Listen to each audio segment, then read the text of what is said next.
यहाँ आपकी स्क्रिप्ट का एक परिष्कृत, भावनात्मक और सहज हिंदी में दोबारा लिखा गया संस्करण है। इसमें मूल भावना और घटनाक्रम को बनाए रखते हुए भाषा को थोड़ा अधिक नाटकीय, प्रवाहमयी और पेशेवर बनाया गया है, ताकि यह किसी शॉर्ट फिल्म, नाटक या भावनात्मक वीडियो स्क्रिप्ट के लिए उपयुक्त हो सके। पुनर्लिखित स्क्रिप्ट। पहला प्यार और अनंत चतुर्दशी। अनंत चतुर्दशी का दिन था। घर में सुबह से ही चहल पहल थी। नेहा के चेहरे पर एक अलग ही चमक थी, जैसे दिल में कोई उम्मीद फिर से जाग उठी हो। पहली बार उसकी सास ने उससे नरम लहजे में बात की थी। सुबह तैयार होते वक्त सास ने खुद अपने हाथों से नेहा को साड़ी पहनाई और मुस्कुराकर कहा, नेहा, आज का दिन बहुत खास है। घर में पूजा रखी है और हमने कुछ खास मेहमान बुलाए हैं। तू भी अच्छे से तैयार होकर पूजा में आ जाना। नेहा का दिल भर आया। पहली बार उसे लगा, शायद अब सब ठीक हो जाएगा। धीरे से बुदबुदाई, मांजी ने आज मुझे इतने प्यार से तैयार किया। आज का दिन वाकई खास होगा। साड़ी संभालती हुई वो आंगन की ओर बढ़ी ही थी कि उसकी नजर दरवाजे पर पड़ी। वो खड़े थे, उसके अपने मम्मी और पापा। नेहा के कदम रुक गए, आंखों में आंसू आ गए। वो दौड़कर अपने पापा से लिपट गई। पापा, आप यहाँ? कितना अच्छा लग रहा है आपको देखकर। उसकी मम्मी ने भी उसे सीने से लगा लिया, मगर उनकी आंखों में एक अजीब सी चिंता तैर रही थी। पीछे से बाकी घरवाले भी दरवाजे पर इकट्ठा हो गए। माहौल अचानक शांत हो गया। तभी नेहा की सास आगे आई। चेहरे पर बनावटी मुस्कान थी। अरे, आप लोग आ गए?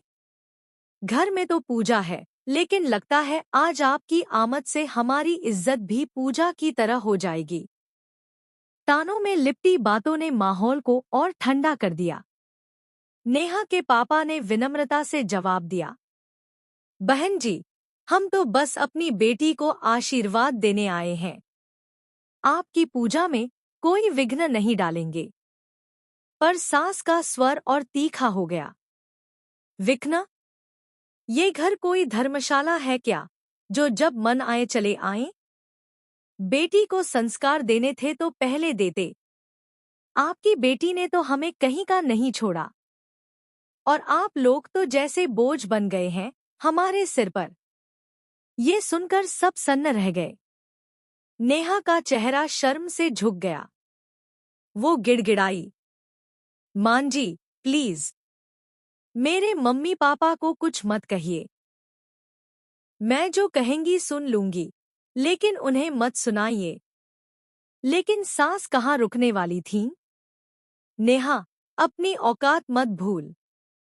जैसे माँ बाप, वैसी ही बेटी। इनकी वजह से आज हमारा खानदान हंसी का पात्र बन जाएगा। यह सुनकर नेहा के पापा की आंखें भर आईं। उन्होंने एक गहरी सांस ली और वहीं आंगन में गिर पड़े। पापा, पापा, नेहा चीख पड़ी, लेकिन उनकी धड़कनें थम चुकी थी। घर का माहौल मातम में बदल गया। उसकी माँ फूट फूट कर रोने लगी। नेहा, तेरे कारण आज मेरे पति हमें छोड़कर चले गए। उन्हें ये अपमान बर्दाश्त नहीं हुआ। तू ही जिम्मेदार है इस मौत की। नेहा जैसे अंदर से टूट गई। वो वहीं जमीन पर बैठ गई। हे भगवान, मैंने क्या किया? मैंने तो कभी पापा को दुख देना नहीं चाहा था। दूर खड़ी उसकी सास के चेहरे पर हल्की मुस्कान थी, जैसे ये सब उसकी ही जीत हो। अब ये लड़की खुद को ही दोष देती रहेगी और इसी बोझ में सड़ती रहेगी। यही तो मैं चाहती थी। लेकिन उसी पल दो परछाइयां उसके पास आकर खड़ी हो गईं, संजू और अजय। संजू ने नेहा का हाथ थामते हुए कहा, नेहा, खुद को दोष मत दो। ये सब तुम्हारी गलती नहीं है। तुम्हारे पापा तुमसे बहुत प्यार करते थे। अजय ने भी उसका हौसला बढ़ाया। हम दोनों तुम्हारे साथ हैं। अभी तुम्हें संभलना होगा।